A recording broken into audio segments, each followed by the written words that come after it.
Hi, lovelies, welcome back. This week I want to talk about a request I got, which was to speak about extreme suffering. And I just wanted to share my thoughts on, what this understanding offers us when we're suffering. And it's a few things. One is that it really matters. It really, really matters how real and solid and permanent we think something is. Because all of us human beings are going to suffer. It's inevitable. We're in the human condition, we're in suffering. And suffering doesn't have to be chronic, it doesn't have to be frequent, but it absolutely is an unavoidable part of life.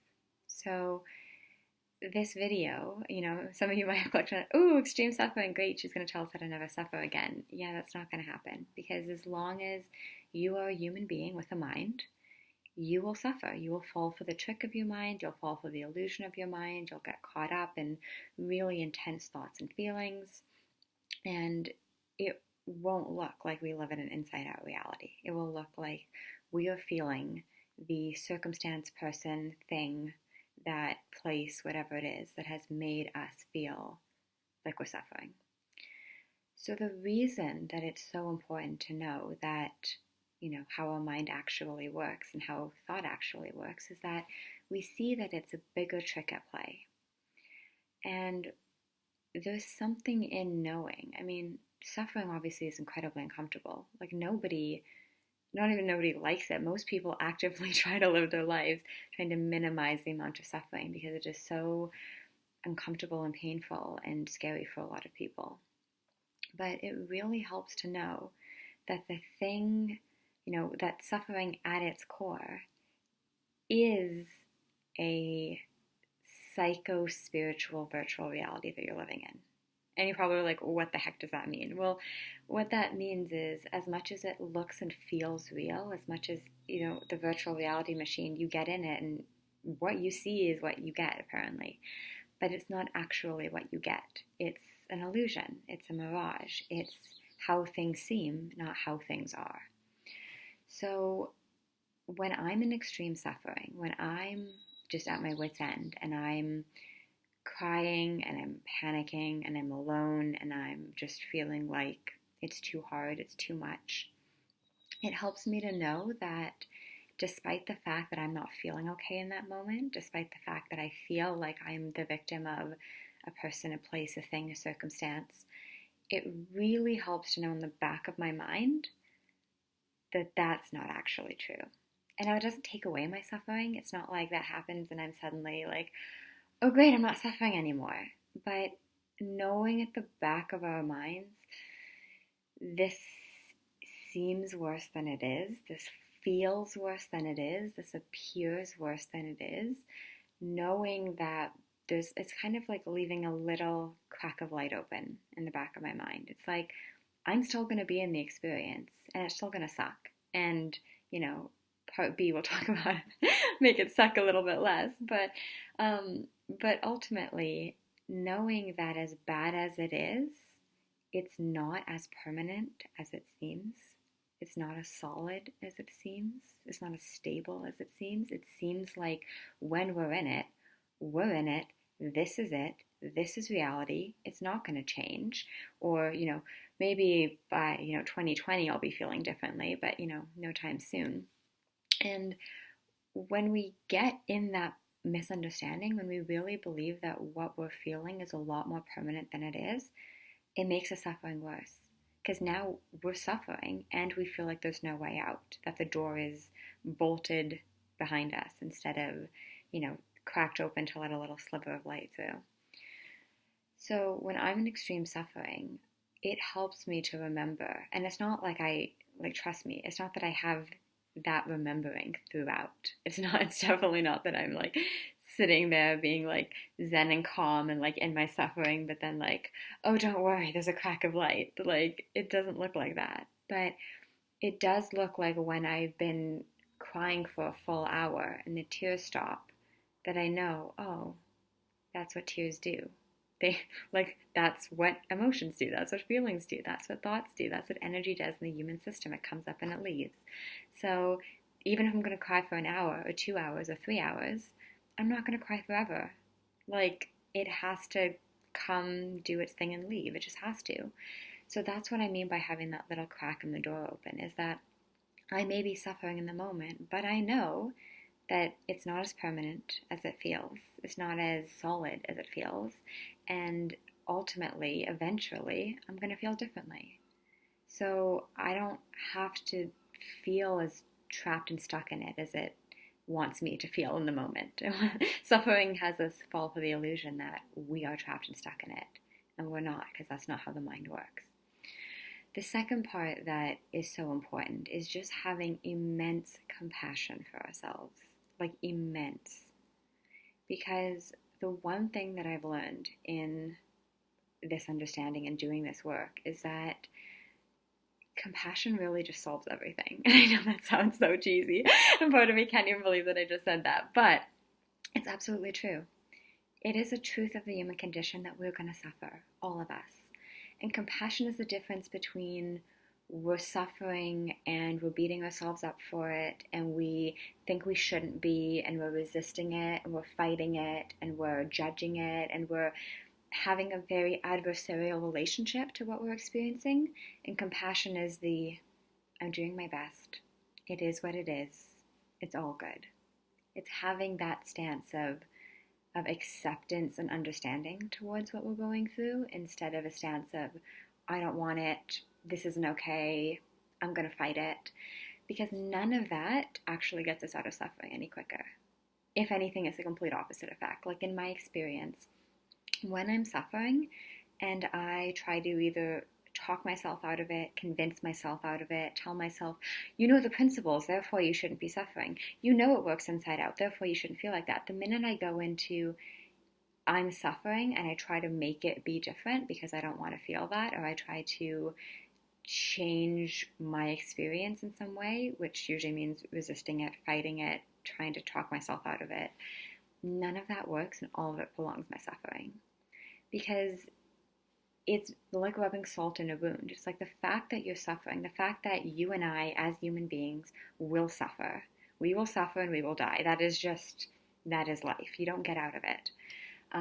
So the fact that that's happening is bad enough. The fact that we don't just let it happen with kind of an ease and grace of it flowing through us, and we always try to put up our barriers and do something about it and control it, that just makes it 100 times worse.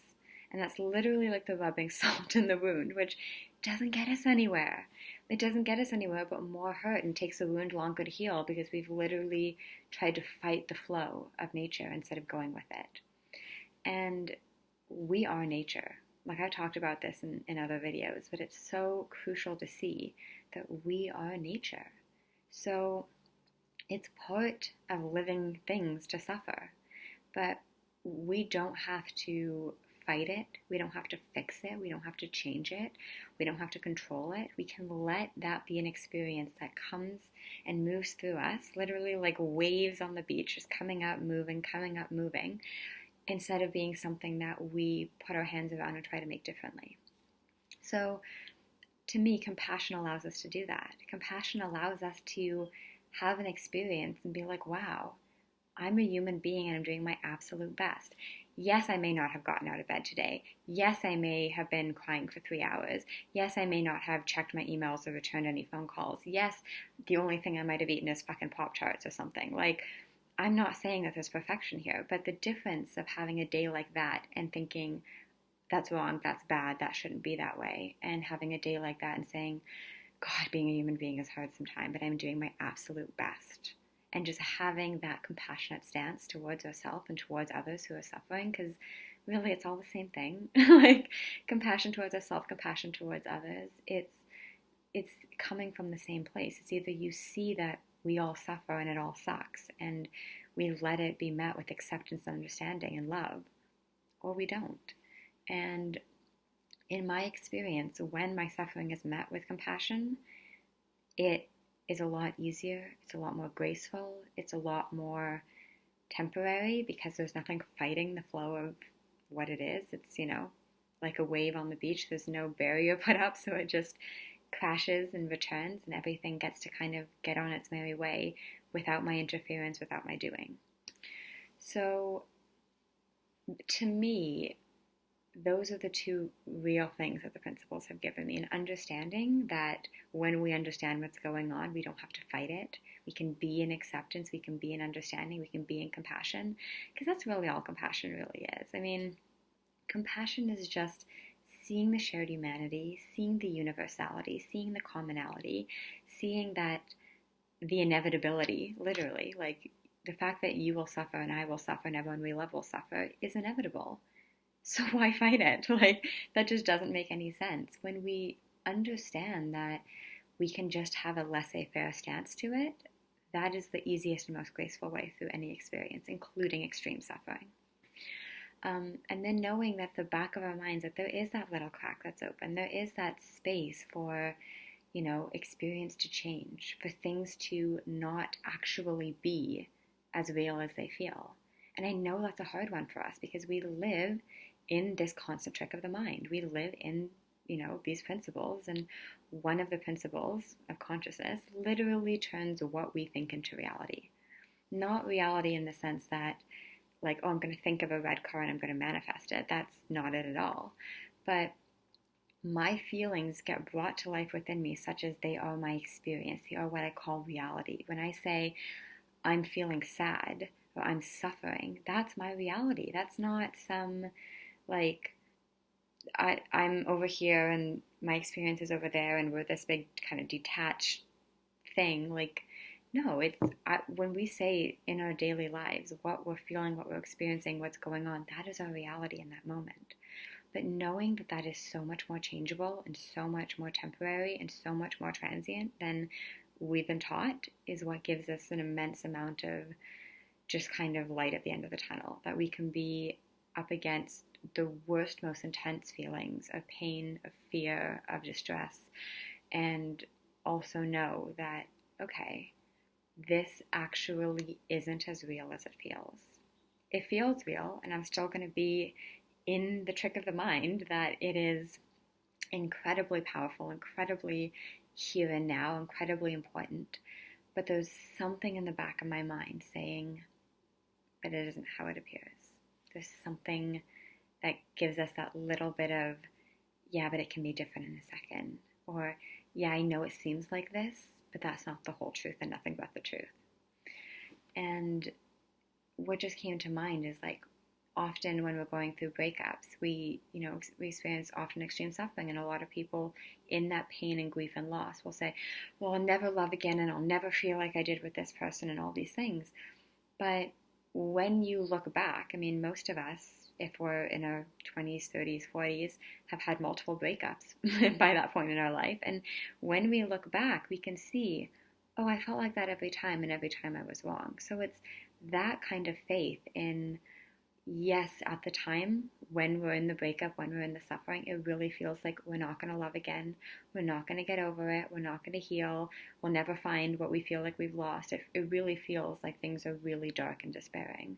And that's why there's so much suffering in heartache. But when we're able to see, oh, yeah, I felt like that. And then 6 months later, life moved on. I moved on. New opportunities showed up. New people showed up. I felt the same, if not more powerfully in love with someone else. And then we see, wow, yes, it felt really real at the time, but it wasn't that real. And so it's that same kind of relationship where, like, when we're in it, it's going to suck. And you just have to give yourself as much compassion and love and understanding as you can. But knowing that when we come out of it and can see it, and we can look back with kind of hindsight, with 20/20 vision, it's like, oh, okay, yeah, no, in the moment it feels absolutely real, but there is a kind of sense of it's not that real, because I know in, a month, 3 months, 6 months, 12 months, I'm going to look back and say, yeah, I really felt like that at the time, but thank God I was wrong. And we can have that inkling when we're in it of, I'm probably going to be wrong about this in a month or 2 months or 3 months. Again, the timing is not important. It's seeing, yeah, it is temporary. And so at some point, it's going to look and feel different to me. At some point, I'm going to be in a different experience and a different level of understanding and able to see my suffering in a new light, able to see the situation in a new light, able to see myself in a new light, because that is just what happens as human beings. We live in this natural flow. So knowing that there is that opportunity that, we will see things differently allows us to just be like kind of okay that we're not seeing it in the moment, because we know we are going to see it. It's like we can't not. Whether it's, a month for us to see it differently, whether it's 6 months, at some point it's going to look different. So that knowing, that deep knowing that it's not as permanent as it seems, it's not as solid as it seems, allows me to be in extreme amounts of pain and suffering and still see light at the end of the tunnel. So I hope this was helpful for you guys. As always, I love your questions and comments. Please leave them below. If you have any requests, like I said, this video is a request. I love addressing topics that you guys want to hear about, whether they're questions, topics, whatever. So yes, always feel free to let me know what's on your mind. Please subscribe if you haven't already. I put out new videos every Friday, and I will be back with you next week. Take care, lots of love, be well, bye.